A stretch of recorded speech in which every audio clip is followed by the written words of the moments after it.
Hi guys, so back with another video today. Today's video is going to be particularly about 3 different diet myths. So starting off with the first one, which is going to be sugar. So is sugar making you fat? In essence, no, sugar is not making you fat. Sugar has been a very high profile topic of late. A lot of companies, a lot of products have had to change a lot of their nutritional information or recipes. Products have changed because of sugar tax coming in place. So and that's all really down to a lot of health impacts seen through diabetes, a lot of other sort of obesity issues related, or what seems to be related to sugar. In essence though, sugar itself will not make you fat. Sugar is very highly palatable, so it's very easy to eat. So you could easily eat very much in excess of your calorie intake through sugar and still not feel satiated whatsoever. You look at, for example, something like a bag of Haribo. You could easily eat a bag of Haribo and not feel full. Pretty much 95% of those calories, if not higher, have came from sugar. So really, sugar makes it easier to eat in excess of your caloric goal, but it won't inherently make you fat.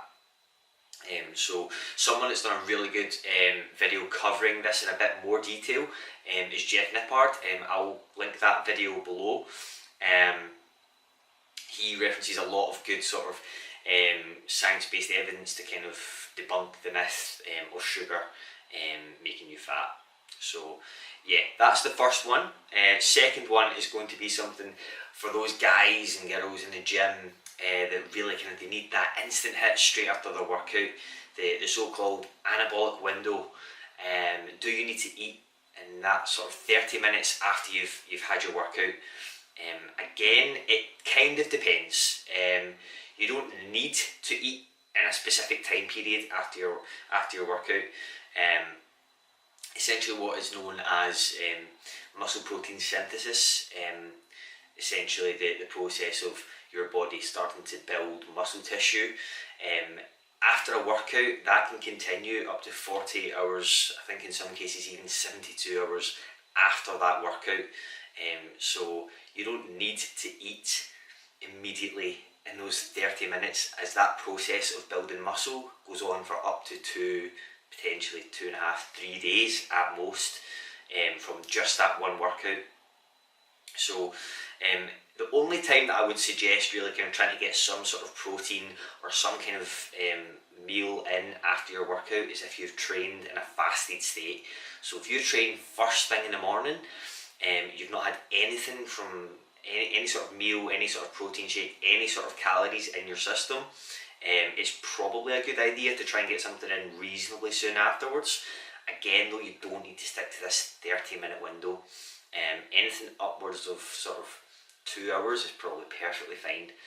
It's not going to have any detrimental effects on your gains, so don't worry about that. Okay, so the last one, the one that's been requested the most, is carbs. Can we have carbs after dark?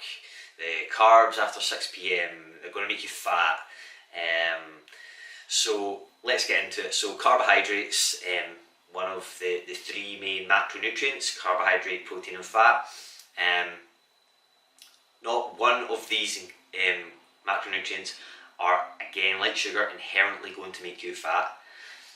Overconsumption, being in too much of a caloric surplus, that is going to make you gain weight and in some instances gain fat. So really, carbohydrates after 6 p.m, there's no issue with that, as long as you're within your calorie goal. So if you're trying to lose weight and you're within that calorie target, if you have a big bowl of porridge, toast before you go to bed, it is not going to make you fat. The only issue that I would maybe say with certain individuals that have a lot of carbohydrate pre-bed is that it might not sit so well with you. It might disrupt your sleep slightly. It might disrupt your digestion a little bit. if you're not used to doing that. Now, a lot of people actually like to backload their carbohydrates when in a dieting phase. So by that I mean eating their carbohydrates at the end of the day, so before bed, that evening period, because throughout the day they either don't feel hungry, they're very busy, and they like to sort of know that they can come home and have all their food, or a good couple of meals before they go to bed, and that keeps them satiated, it makes them sleep well, and that works for them. So yeah, there's no point in trying to demonize one particular macronutrient. Again, guys, you can do whatever you want as long as you're within that calorie goal that you have. You can eat you can eat all your food half an hour before you go to bed if you want to. Yes, it's not optimal, and yes, it's not ideal, but you can still do that. There almost is no sort of time restrictions on when you need to eat certain foods. Unless you're a high level athlete looking at the nitty gritty details, I would not worry about nutrient timing whatsoever. Unless you're having digestive issues and things like that, then fine, you can look into that more. You can always send me a message or comment below, and I'm happy to help with that. But again, guys, there's no issue with having carbohydrate late at night. It's an age-old thing that needs to be debunked, and we need to stop going on about it because it's not a thing. Okay guys, so that's 3 topics covered. If you would like any more specific topics covered, I've got a few in mind myself for the next video. Please comment below, and I'll be happy to look at them and do a bit of research into them for you, and we can get the videos out and hopefully debunk a few more myths. So yeah, if there's anything about any of these topics today that you'd like me to go into a bit more detail about, please comment, send me a message, and I'm happy to answer any questions. Okay guys, speak to you soon.